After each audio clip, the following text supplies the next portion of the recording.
ওং নমো ভগবতে বাসুদেবায়। শ্রাবণে পূর্ণিমা তিথি ঝুলন দেখিতে, আসিবে গোকুলে কৃষ্ণ সাত ছিল চিত্তে। আজকের বিষয়টি গুরুত্বপূর্ণ হতে চলেছে বিশ্ব রাশি বা বিশ্বলগ্নের জাতক জাতিকাদের ক্ষেত্রে। বাংলার শ্রাবণ মাস অর্থাৎ 18 জুলাই 2025 থেকে 17 আগস্ট 2025 রবি প্রত্যেক মাসে এক একটি রাশিতে অবস্থান করে। তাই এই শ্রাবণ মাসে রবি কর্কট রাশিতে অবস্থান করতে চলেছে। তাই বিশ্ব রাশি বা বিশ্বলগ্নের জাতক জাতিকারা আপনারা কেমন ফল পেতে চলেছেন তা আমি আচার্য কমল শাস্ত্রী এই ভিডিওতে বিস্তারিতভাবে আলোচনা করব। ধৈর্য সহকারে আপনারা ভিডিওটি দেখবেন। আমার প্রিয় দর্শক বন্ধুকে আমার আন্তরিক অভিনন্দন, শুভেচ্ছা ও ভালোবাসা জানাই। আমি আশা করি অনাদির আদি গোবিন্দের অশেষ করুণায় আপনারা সকলেই কুশলে আছেন। আমি কারো ব্যক্তিগত জন্মছক বা ন্যাটাল চার্ট নিয়ে বিচার বিশ্লেষণ করছি না। ঠিক শ্রাবণ মাসের গ্রহ সন্নিবেশের মাধ্যমে একটি ছক প্রস্তুত করে তার উপর বিচার এবং ফলাদেশ করব, সেটি হবে আপনাদের এই মাসের গাইডলাইন। এরপরেই আমি চলে আসছি। দেখুন, বিশ্ব রাশিটি রাশিচক্রের দ্বিতীয়তম রাশি। এই রাশির অধিপতি গ্রহ শুক্র এবং এই রাশির ক্ষেত্রে বুধ এবং শনি শুভকারক গ্রহ, এবং এই রাশির ক্ষেত্রে রবি, চন্দ্র এবং মঙ্গল এবং বৃহস্পতি অশুভকারক গ্রহ। আমি আচার্য কমল শাস্ত্রী প্রত্যেক বুধবার এবং শুক্রবার সন্ধ্যা 8:30 এই চ্যানেলেই লাইভ অনুষ্ঠান করে থাকি। ওই সময় আপনারা নিজেদের ডেট অফ বার্থ থাকলে নিজেদের ভাগ্য জানার জন্য ফোন করতে পারেন। যদি ডেট অফ বার্থ না থাকে তাও কিন্তু নিজের ভাগ্য জানার জন্য ফোন করতে পারেন। এবং তাছাড়া বিভিন্ন ধরনের ভিডিও আপলোড করে থাকি, সেগুলি পাওয়ার জন্য আমার চ্যানেলকে সাবস্ক্রাইব করে বেল আইকনে ক্লিক করে নিন। যখনই আমি লাইভ অনুষ্ঠান বা যে কোনো ভিডিও আপলোড করলে আপনাদের নোটিফিকেশন পৌঁছে যাবে। দেখুন, যেহেতু রবি এই শ্রাবণ মাসে কর্কট রাশিতে অবস্থান করে এবং আপনাদের রাশি বা লগ্ন সাপেক্ষে তৃতীয়ভাবে থাকলেও রবি যেহেতু অগ্নিকারক গ্রহ এবং এটি ন্যাচারাল জোডিয়ায় যেহেতু চতুর্থ ভাবে অর্থাৎ কর্কট রাশিতে অবস্থান করছি, কর্কট রাশিটি জল রাশি, তাহলে অগ্নির সঙ্গে জলের সংযোগে কিন্তু জল এখানে বাষ্পায়িত হবে বা অগ্নির যে তেজ কিছুটা হলো হ্রাসপ্রাপ্ত কিন্তু ঘটবে। এবং যেহেতু এটি কর্কট রাশিটি চন্দ্রের যেহেতু কর্কট রাশিটি চন্দ্রের অধিপতি গ্রহ এবং চন্দ্র হচ্ছে মাতৃকারক গ্রহ এবং রবি পিতৃকারক গ্রহ, যেহেতু পিতা এই জায়গায় অবস্থান করলে তাহলে মিত্র ঘরে এবং চন্দ্রের সঙ্গে বা মাতার সঙ্গে তাহলে কিছুটা হলেও যে যতটা হ্রাস বৃদ্ধি ঘটার ক্ষেত্রেও পজিটিভ রেজাল্ট বা শুভ রেজাল্টটা কিন্তু নিয়ে আসবে রবি। এবং রবি এই জায়গায় 3টি নক্ষত্রের মাধ্যমে কিন্তু অতিক্রান্ত করবে এই রাশিটি, যেহেতু কর্কট রাশিটি প্রথমেই কিন্তু পুনর্বসু নক্ষত্রে যখনই অবস্থান করবে তাহলে ন্যাচারাল জোডিয়া যেহেতু পঞ্চমপতি রবি চতুর্থভাবে ন্যাচারাল জোডিয়াতে অবস্থান করছে, আপনাদের থেকে তৃতীয়ভাবে থাকলেও এখানে যেহেতু বুদ্ধির ক্ষেত্রে বা মেধা ক্ষেত্রে ভালো হবে এবং বোঝার দিকটাও কিন্তু ভালো নিয়ে যাবে। যদি পিতা বা মাতৃকুলের শ্লেষ্মা রোগে যদি থাকলে তাহলে সেখান থেকে জাতক জাতিকাদের মধ্যে বর্তমান সম্ভাবনা কিন্তু থাকবে এবং বা শ্লেষ্মা বা ঠান্ডায় কষ্ট পেতে পারেন। এখানে লেখাপড়া প্রতি আগ্রহ বাড়বে। দূর ভ্রমণ, যেহেতু রাশিচক্রের যেহেতু নবম এবং দ্বাদশ ভাবের অধিপতি গ্রহ যেহেতু রাশিচক্রের বৃহস্পতি, তাহলে বৃহস্পতির নক্ষত্রে থাকার জন্য নবম দ্বাদশ ভাবের জন্য দূর ভ্রমণের যোগ কিন্তু আসবে। মাতৃকুলের গুণও কিছুটা আসবে আপনাদের কাছে এবং মিষ্টি কথাবার্তা এবং জলাভূমি লাভের সম্ভাবনা এইগুলো কিন্তু রবি বৃহস্পতির নক্ষত্রে এগুলো আসার সম্ভাবনা। রবি যখন শনির নক্ষত্রে প্রবেশ করবে, শনির নক্ষত্রে সাধারণত কুলের জায়গাটাকে এখানে বাতের যদি কারো বংশে যদি বাতের সমস্যা থাকে সেটা কিন্তু জাতক জাতিকাদের মধ্যে বর্তমান সম্ভাবনা থাকছে এবং শ্লেষ্মা রোগে একটু কিছু না কিছু কষ্ট পাবেন। পিতা বা মাতৃকুলে যারা বয়স্ক ব্যক্তি বিশেষ করে রয়েছেন, যখন এখানে রবি পুষ্যা নক্ষত্রে কিন্তু প্রবেশ করবে ঠিক 21শে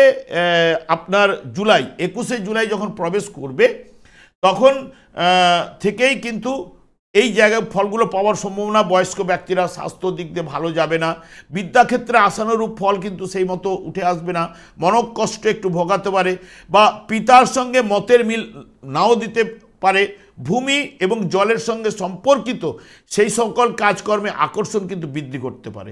এবং রবি যখন বুধের নক্ষত্রে যখন প্রবেশ করবে অশ্লেষা নক্ষত্রে, তখন কিন্তু 3 আগস্ট পর্যন্ত এখানে বুধের নক্ষত্রে মানে ধীর শক্তিটা ভালো হবে, বিদ্যার প্রতি অনুরাগ, কারণ রবি বুধে জ্ঞান বৃদ্ধি করে, তাহলে বিদ্যার প্রতি অনুরাগ বা জানার যে কোনো বিষয়ে জানার কৌতূহলটা কিন্তু বাড়বেই।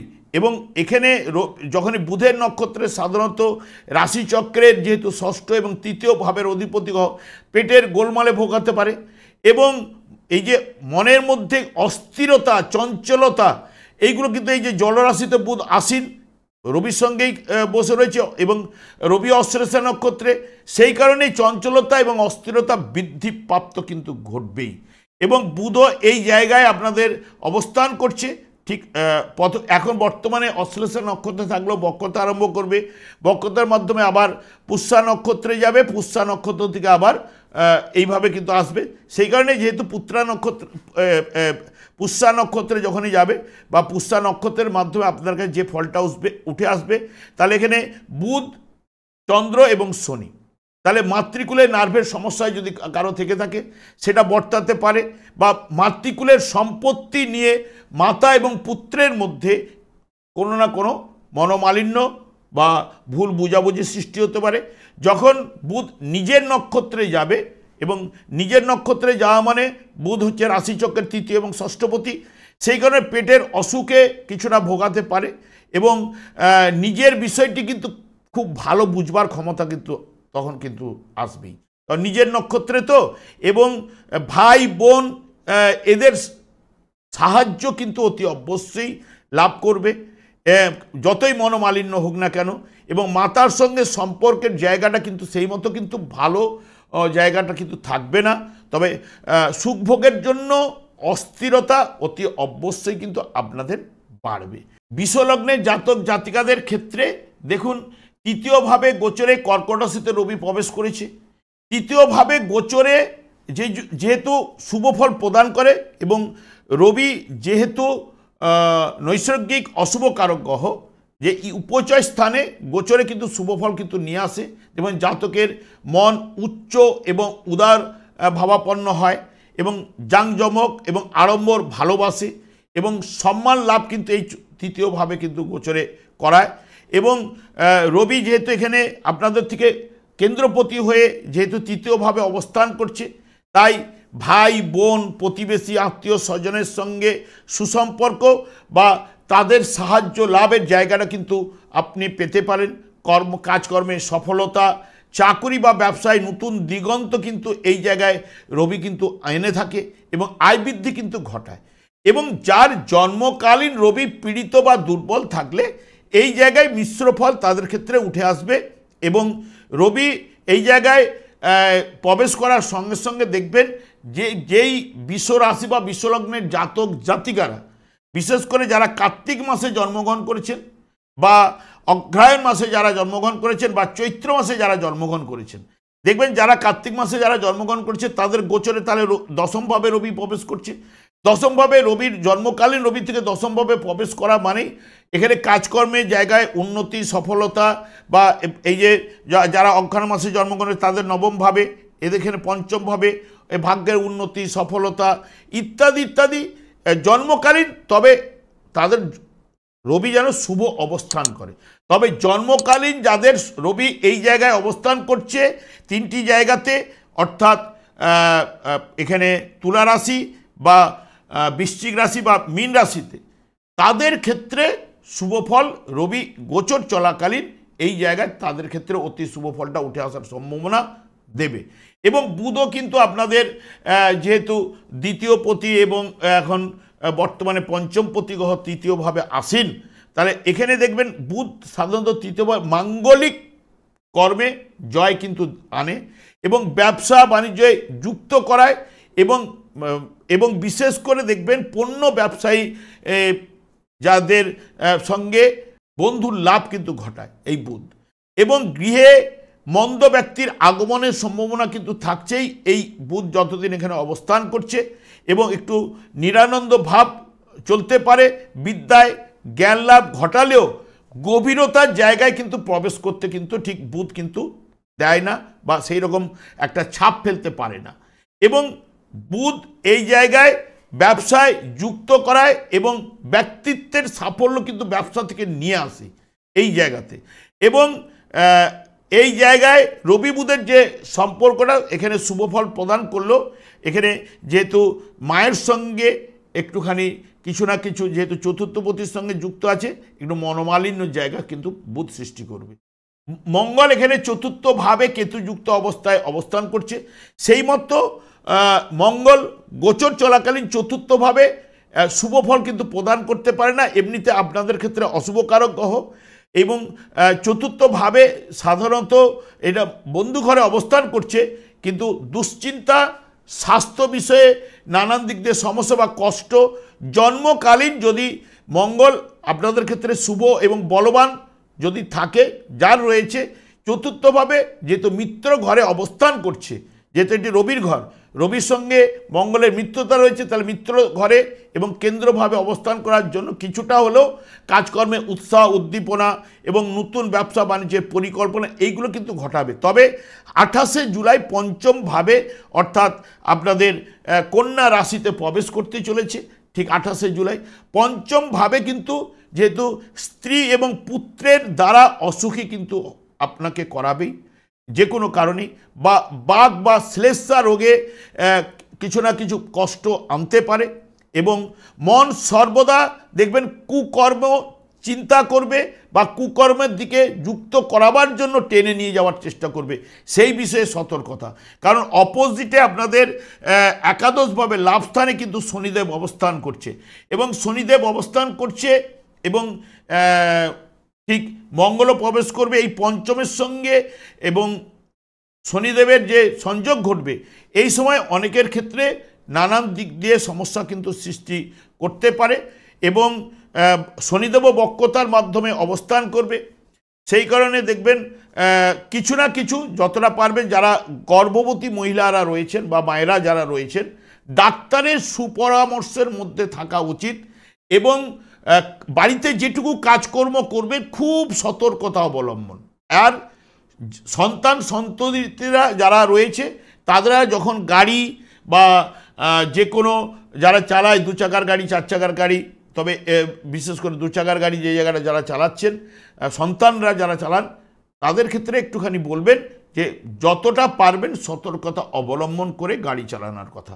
দেখুন, এটা গাইড দেওয়া, কারণ বিপদ কিন্তু বলে আসে না, এবং কার কি দশা অন্তর্দশা চলছে সেটা তো আমরা জানতে পারছি না। সেই কারণে এই জায়গায় যখন একটা দুজন এন্ট্রি কারক গ্রহ, মঙ্গলের এন্ট্রি শনি, শনির এন্ট্রি কারক গ্রহ ঠিক মঙ্গল, তাই এই দুটোর যে সংযোগ ঘটবে দৃষ্টির মাধ্যমে, এবং শনিদেব বক্রতার মাধ্যমে অবস্থান করছে, এই সংযোগে অনেক সময় যাদের দশা অন্তর্দশা পারমিট করে গেলে তাদের ক্ষেত্রে অশুভ প্রভাব ফেলতে পারে, সেই কারণে সতর্কতা। এইবার চলে আসছি, দেখুন কেতু এখানে অবস্থান করছে, কেতুও কিন্তু চতুর্থভাবে সেই মতো শুভ ফল কিন্তু প্রদান করতে পারে না। তবে জন্মকালীন গ্রহটি যদি শুভ থাকলে চতুর্থভাবে কিছুটা হলো পজিটিভ রেজাল্ট আনতে পারে, এইটুকু বলতে পারি। কারণ কি এইখানে যে চতুর্থভাব যে সুখের জায়গা, গৃহ, বাড়ি, এইগুলোর জায়গা, মায়ের স্থান, এবং এখানে যে গৃহে সুখ শান্তির জায়গায় অভাব যদি অশুভ থাকলে ঘটায়, এবং মাতার সঙ্গে মনোমালিন্য সৃষ্টি করতে পারে। এবং জন্মকালীন দেখবেন যদি শুভ থাকলে, তাহলে দেখবেন অনেক সময় পিতৃগৃহে বসবাস জায়গাটা কিন্তু এনে দেয় না, সেখানে কিন্তু অশান্তি জায়গা ঘটিয়ে সেই জায়গা থেকে কিন্তু পিতৃগৃহ থেকে অনেককে বিতাড়িত বা অন্য জায়গায় ভাড়া নিয়ে থাকার জায়গাটাও কিন্তু তৈরি করতে হয়। সেই কারণে কেতু মঙ্গল এখানে, কেতু এখানে দীর্ঘদিন থাকছেই, কারণ এইমাত্র প্রবেশ করেছে। সেই কারণে এই জায়গাটার উপরে যতটা সতর্কতা অবলম্বন এবং বাড়ির সঙ্গে যতটা মিলমিশ করে থাকতে পারবেন ততটাই কিন্তু একটা সুসম্পর্ক তৈরি হবে। এবার চলে আসছি, দেখুন আপনাদের কর্মভাবে কিন্তু রাহু কিন্তু অবস্থান করছে। রাহু কর্মভাবে যেহেতু শনিদেবকে রিপ্রেজেন্ট করছে, শনিদেব আপনাদের ক্ষেত্রে যোগকারক গ্রহ, একাদশ স্থানে রয়েছে, এবং রাহু বর্তমানে বৃহস্পতির নক্ষত্রে রয়েছে। যেহেতু রাহু বৃহস্পতির নক্ষত্রে রয়েছে এবং জন্মকালীন যদি শুভ এবং বলবান থাকলে বৃহস্পতির নক্ষত্র দেখবে উচ্চভিলাষী এবং অহমিকা পূর্ণ কিন্তু করাবে। এবং রাহু যদি জন্মকালীন অশুভ হলে তাহলে কর্মের বিভিন্ন জায়গায় কিন্তু বিশৃঙ্খলা সৃষ্টি করবে এবং কর্মের ব্যাপারে ওঠা পড়া বা উত্থান পতন বা বারবার পরিবর্তন এইগুলা কিন্তু ঘটায়। এবং শুভ বলবান থাকলে তাহলে কিন্তু এখানে বৃহস্পতির নক্ষত্রে কাজকর্মে উন্নতি বা দায়িত্ব এইগুলো কিন্তু নিয়ে আসবে এবং ব্যবসা বাণিজ্যে সফলতা এবং সুনাম লাভ করতে পারে, অর্থ লাভের জায়গাটা কিন্তু ঘটাবে। এবং তবে একটা কথা আমি বারবার বলতে পারি, নিন্দার হাত আপনি কিন্তু এড়াতে পারবেন না। দেখবেন এই যে যেহেতু রাহু তো তার তো একটা স্বভাব আছে, সেই স্বভাব অনুযায়ী দেখবেন অনেকের কাছ থেকে দেখবেন একটা হয়তো আপনার কাছে না বললেও পরে দেখবেন নিন্দার হাত আপনি কিন্তু এড়াতে পারবেন না, যেহেতু এখানে যতদিন অবস্থান করছে ও আপনার মধ্যে সেই নেচারটা কিন্তু আসবেই।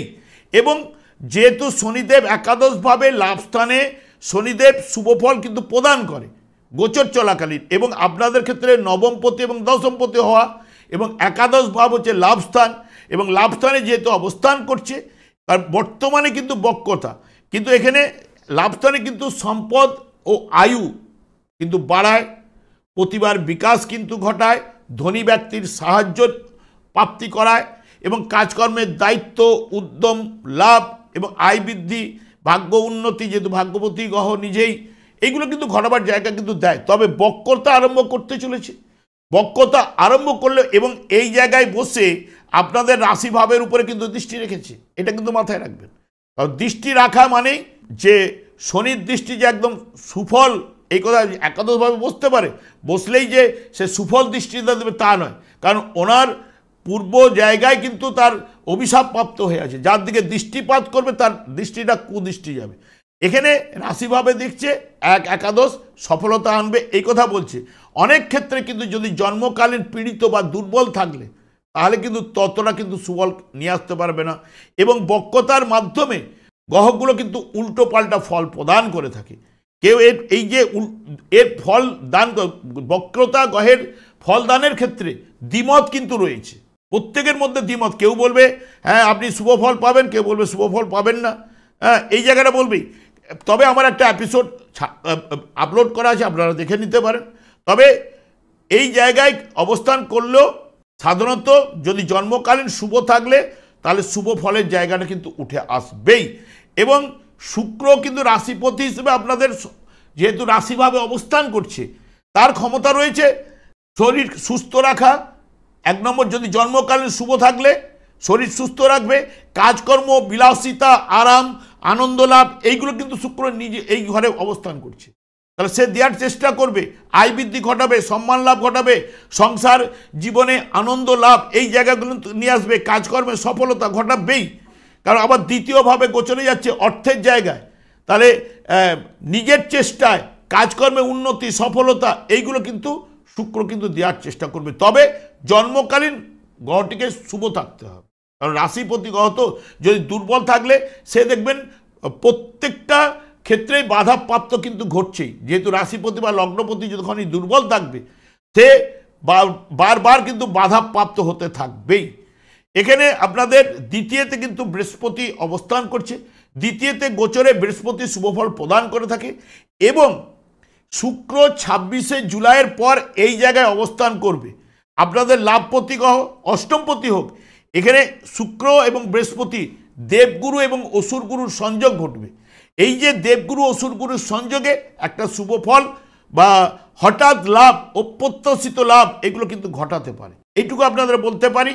কারণ এই জায়গায় দেখবেন বৃহস্পতি এমনিতেই আর্থিক লাভ, অর্থের জায়গায় বসেছে, পরিবারের সুখ শান্তি আর্থিক লাভ কিন্তু ঘটায় যদি শুভ থাকলে, নানান দিক দিয়ে সুযোগ সুবিধা এইগুলো কিন্তু নিয়ে আসে এবং লাভজনক ব্যবসায় সফলতা এবং দাম্পত্য জীবনে আনন্দে, যেহেতু পরিবারের জায়গায় অবস্থান করছে জায়গাটা নিয়ে আসবে এবং অপ্রত্যাশিত লাভ এই জায়গায় যখন এই যে দেবগুরু অসুরগুরুর যে সংযোগে কিছু না কিছু শুভ প্রভাব আপনাদের মধ্যে উঠে আসার সম্ভাবনা রয়েছে, যেহেতু আপনাদের রাশিপতি গ্রহ এবং দ্বিতীয়ভাবে অবস্থান করলে পজিটিভ রেজাল্টগুলো নিয়ে আসতে পারে। তবে আমি আর দীর্ঘায়িত করব না। তবে এখানে এই জায়গায় বৃহস্পতি শুক্র যে সংযোগ ঘটলে 26শে জুলাইয়ের পর থেকে ভালো জায়গাটা আপনাদের কাছে উঠে আসবেই। আমি আর দীর্ঘায়িত করছি না। তবে একটা কথাই বলবো, শনিদেবকেই সন্তুষ্ট রাখার চেষ্টা করুন। এটা আমি বারবার বলে থাকি। কেন বলি না, শনিদেবকেই ভাগ্য বিধাতা কর্মফল প্রদান করার জন্য এবং দণ্ড দান করার জন্য। দেখুন, রাশি চক্রের যে দশম ভাব এবং কর্মভাব এবং লাভ ভাব ওনাকেই কিন্তু দেওয়া হয়েছে। ভাগ্য বিধাতা যেরকম দিয়ে রেখেছে, রাশি ভাবের মধ্যে ওনার দখলে এই দুটো জায়গা। তাহলে আপনার জীবনে সুখ সমৃদ্ধি ফেরাতে গেলে, তাহলে এই যে সূর্য হয় কৃষ্ণ সম, মায়া হয় অন্ধকার, এই যে সূর্যের আলোয় আলোকিত এই বিশ্ব ব্রহ্মাণ্ড এবং সব গ্রহগুলোই আলোকিত, এবং অন্ধকার কোথায় দূরীভূত হয়ে যায়। তাহলে আমাদের মায়ার জগতে আমরা বাস করছি, আমাদের যে অন্ধকারটা মায়ার মধ্যে কিন্তু আমাদের শরীরে রয়েছে, সেটাকে ঝেড়ে ফেলতে হবে। যখনই আপনি কৃষ্ণ নাম জপ করবেন, দেখবেন শনিদেব এই কৃষ্ণ নাম জপ করার জন্য ওনার স্ত্রী ওনাকে অভিশাপ দিয়েছিলেন। সেই কারণে যার দিকে দৃষ্টিপাত করলে কুদৃষ্টিটা, আমাদের জীবনেরও যে অন্ধকার যেটা রয়েছে, সেই অন্ধকারটাকে বাইরে নিষ্কাশন করবে একমাত্র হরেকৃষ্ণ মহামন্ত্র জপ করলে। 4 যুগের 4টি যুগধর্ম, এই যুগের এই হরেকৃষ্ণ মহামন্ত্রের যে যুগধর্ম যখনই করবেন, সুখ শান্তি আনন্দের বাতাবরণ প্রবাহিত হবে। আমি আর দীর্ঘায়িত না করে আমি আচার্য কমল শাস্ত্রী প্রত্যেক বুধবার এবং শুক্রবার সন্ধ্যা 8:30 এই চ্যানেল লাইভ অনুষ্ঠানে উপস্থিত হই। ঠিক ওই সময় আমাকে ফোন করলে আপনারা নিজেদের ভাগ্য বিষয়ে জানতে পারবেন। তাছাড়া বিভিন্ন ধরনের ভিডিও আপলোড করে থাকি, সেগুলি পাওয়ার জন্য আমার চ্যানেলকে সাবস্ক্রাইব করে বেল আইকনে ক্লিক করে রাখুন। যখনই আমি লাইভ অনুষ্ঠান বা যে কোনো ভিডিও আপলোড করলে আপনাদের নোটিফিকেশন পৌঁছে। আমি অনাদিরাদি গোবিন্দের কাছে প্রার্থনা করি আপনারা ভালো থাকুন, সুস্থ থাকুন, আনন্দে থাকুন। আজ এই পর্যন্ত, পরের ভিডিওতে দেখা হচ্ছে। নমস্কার।